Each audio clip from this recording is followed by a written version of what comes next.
This is a video of the modified all four belly lift and the compensations that you may perform, which will make the exercise less efficient.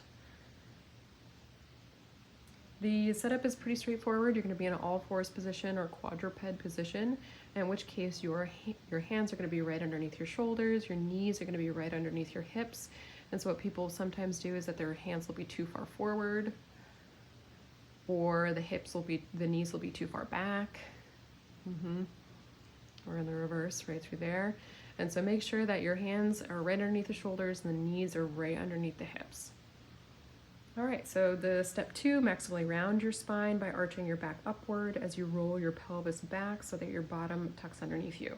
So I think of this as kind of tucking your tailbone, pushing the floor away with your hands and your knees, and really lifting the belly button up towards the ceiling. So you should really feel solid abdominal engagement already in this position.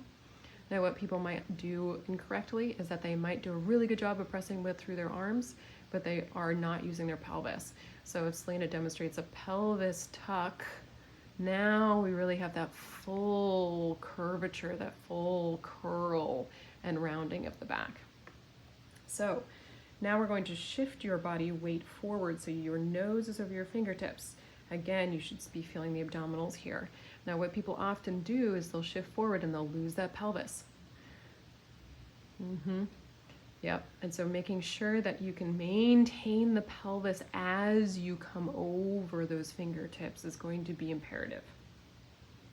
Then raise your left hand off the floor as you maintain a rounded trunk position. Do not let your trunk turn or twist when you lift up your hand.